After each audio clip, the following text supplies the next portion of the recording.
Toujours dans votre acte du jour de ce 31 décembre 2024 suñ fa jógee dañuy dem seeti ji président groupe parlementaire Takku Wallu Sénégal di Maître Aïssata Tall Sall ginnaaw nag bi ñuy wax li nga xamante ne daal mooy installation membre yi nga xamante ni ñoo war a siéger foofa ca haute cour de justice ginnaaw nag bi ñuy installé 8 titulaires yi installé ñii di 8 suppléants yi foofa ca assemblée nationale le samedi 28 décembre bi ñu génn Maître Aïssata Tall Sall def na ci analyse bu am solo ginnaaw nag moom mi nga xamante ni formation am lépp du dara lu dul wàllu juriste ak wàllu droit moom yéene ci bi nañ déglu ci Maître Aïssata Tall Sall del soit ci affaire cour de justice.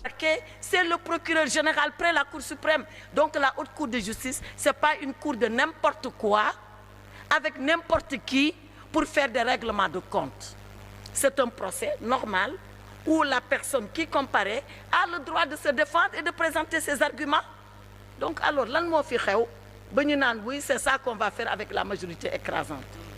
Il existe, ils n'ont qu'à l'installer. Mais nous, si on doit y aller, on se défendra. Et les juges vont nous juger. C'est vrai, elle a la particularité qu'il y a des députés qui la composent. Mais elle a la garantie qu'il y a des magistrats de l'ordre judiciaire qui ont prêté serment, qui ne sont pas partisans, qui vont examiner le dossier contradictoirement et le juger.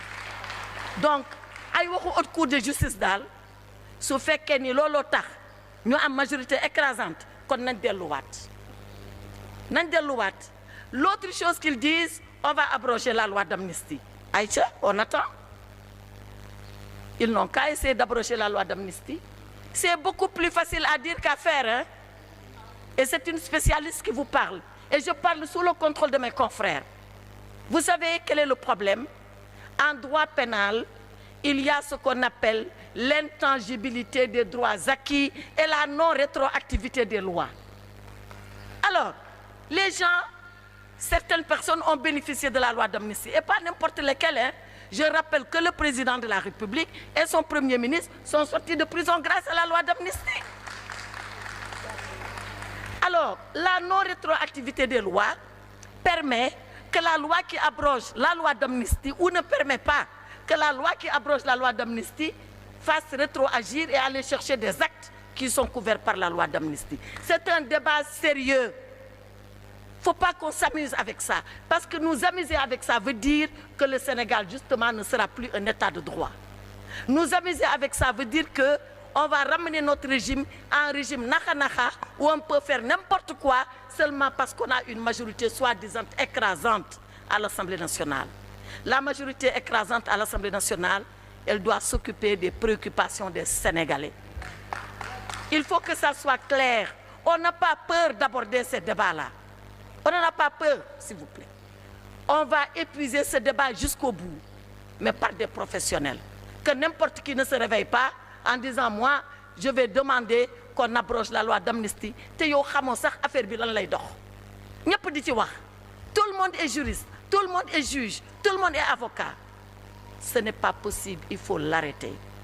Et comme je dis, si vraiment l'ambition de cette majorité écrasante, c'est d'installer la haute cour de justice qui existe déjà, qui a toujours existé. C'est d'abroger la loi sur l'amnistie, ce qui, par certains aspects, est impossible en droit pénal, alors la déception sera grande pour le peuple sénégalais. Ils n'ont pas été élus pour ça. Vous faites que dans le quand le peuple sénégalais, nous savons pour sénité. Voilà ce que je voulais dire sur l'état de droit, en rappelant encore les principes de cet État et en priant, en souhaitant très sincèrement qu'on ne s'amuse pas avec le principe de droit seulement parce qu'on a une majorité écrasante. Je vous remercie.